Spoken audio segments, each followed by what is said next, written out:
ప్రభునందు నాకు అత్యంత ప్రియమైనటువంటి వారులారా, మన ప్రభువును రక్షకునైనటువంటి యేసుక్రీస్తు వారి యొక్క శుభనామంలో మీ అందరికీ నా హృదయపూర్వకమైన శుభములు వందనములు తెలియజేస్తున్నాను.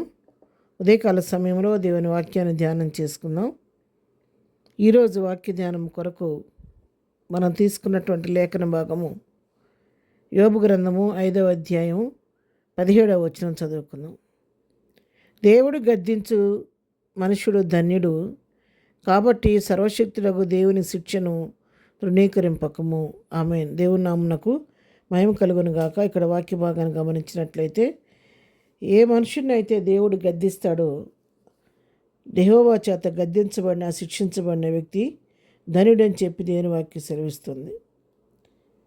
ఎందుకంటే ఎప్పుడైతే దేవుడు ఒక వ్యక్తిని గద్దించాడు అంటే ఆ వ్యక్తిని దేవుడు ఎక్కువగా ప్రేమిస్తున్నాడని అర్థం. ఎక్కువగా ప్రేమిస్తున్న వ్యక్తిని తన తప్పోకుని నిమిత్తము ఏదో ఒక రీతిగా ప్రభు గద్దించి శిక్షించి లోబరుచుకొని తనకిష్టమైన కుమారుడుగా కుమార్తెగా ఆయన జీవింపచేస్తాడు. కాబట్టి దేవుని యొక్క శిక్షను తృణీకరించవద్దు, సర్వశక్తుని యొక్క శిక్షను మీరు తృణీకరించవద్దని చెప్పి ఇక్కడ దేవుని వాక్యం సెలవిస్తుంది. ప్రభు మనం శిక్షిస్తున్నప్పుడు ఆ శిక్ష ద్వారా ప్రభు మనం ఎందుకు శిక్షిస్తున్నాడో అర్థం చేసుకొని దాని ద్వారా ప్రభు మనకు ఏమి నేర్పించాలనుకుంటున్నాడో అది నేర్చుకొని మన జీవితాలను క్రమపరుచుకుంటే మనం ప్రభువుకి ఇష్టమైనటువంటి ప్రీతిపాత్రమైనటువంటి పాత్రలుగా సిద్ధపడి ప్రభు కొరకు వాడబడే పాత్రగా ఈ లోకంలో మనం తయారవుతాం. అందుకే జ్ఞాని సొలొమోను సామెతల గ్రంథం 3వ అధ్యాయం 11వ వచనం మాట సెలవిస్తున్నాడు. నా కుమారుడా, యెహోవా శిక్షను తృణీకరింపవద్దు, ఆయన గద్దింపునకు విసుకవద్దు. తండ్రి తనకు ఇష్టమైన కుమారుని గద్దించు రీతిగా యెహోవా తాను ప్రేమించే వారిని గద్దించును. ఇక్కడ జ్ఞాని చెప్తున్నాడు, నా కుమారుడా, నువ్వు యెహోవా శిక్షను తృణీకరించొద్దు. ఆయనను గద్దిస్తున్నప్పుడు నువ్వు విసుకవద్దు, ఆ గద్దింపుకు లోబడు. ఆయన శిక్షిస్తున్నప్పుడు ఆ శిక్షను సంతోషంగా స్వీకరించు. ఎందుకంటే ఒక తండ్రి తన ఇష్టమైన కుమారుని త్రోవ తప్పిపోకుండా ఎలా గద్దిస్తూ ఉంటాడో, దేవుడు కూడా తనకు ఇష్టమైన వారిని తను ప్రేమించే వారిని గద్దించుకొని తన మార్గంలో పెట్టుకొని తన ఇష్టానుసారంగా జీవింపచేస్తాడని చెప్పని జ్ఞాని అయిన సొలొమోను కూడా ఇక్కడ తెలియజేస్తూ ఉన్నాడు. ఇర్మియా గ్రంథంలో మనం చూసినట్లయితే 31:18 నీవు నన్ను శిక్షించితివి, కాడికి అలవాటు కాని కోడి దెబ్బలకు లోబడినట్లుగా నేను శిక్షకు లోబడుచున్నాను. నీవు నా దేవుడివైన యెహోవావు, నీవు నా మనస్సును త్రిప్పిని ఎడలా నేను తిరుగుదును అని ఎఫ్రాయిము అంగలార్చుండగా నేను ఇప్పుడే వినుచున్నాను.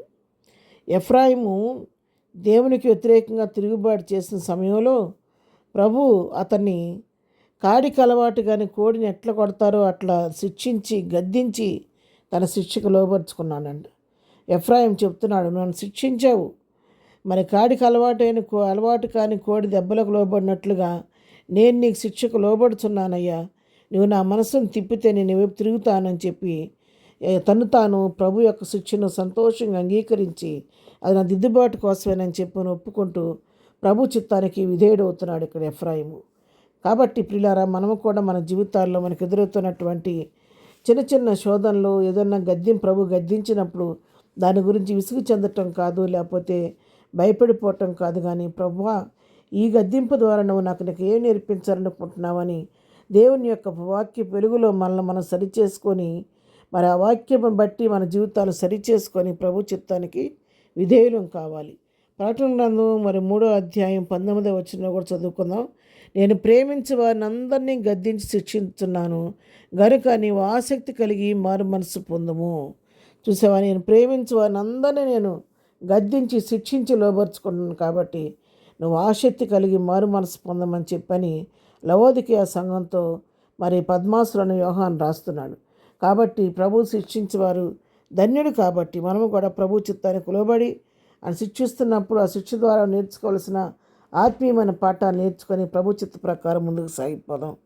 ప్రార్థన. ప్రేమ కలిగిన తండ్రి, పరిశుద్ధురాని పాదముల కొందనాలు. ఉదయకాలం మాకు ఇచ్చినటువంటి ఈ వాక్య భాగాన్ని బట్టి నీ కొందనాలు. మా జీవితంలో నీ శిక్షను తృణీకరించకుండా ప్రభు ఆ శిక్ష ద్వారా నేర్చుకోవాల్సినటువంటి ఆత్మీయ పాఠాలు నేర్చుకొని నీకు సమీపస్తులుగా నీకు ఇష్టానుసారంగా జీవించే కృప మాకు దయచేయండి. ఎదిన దీవులతో నింపి నడిపించండి. మా రాకపోకల్లో పనిపాట్లో తోడుగుండండి. ఇదిన బర్త్డే మ్యారేజ్ చేసుకున్న బిడ్డలను దీవించండి, ఆశీర్వదించండి. బలహీనలు ముట్టండి, స్వస్థపరచండి, దుఃఖాలను వారు ఓదార్చండి. ప్రతి వారి అవసరాలు అక్కరు మీ నామములో తీర్చమని యేసునామములో ప్రార్థించడి పొందుకొని ఉన్నాము తండ్రి. ఆమెన్. ప్రభు కృప సదాకాలం మనందరికీ తోడై నడిపించును గాక. ఆమెన్.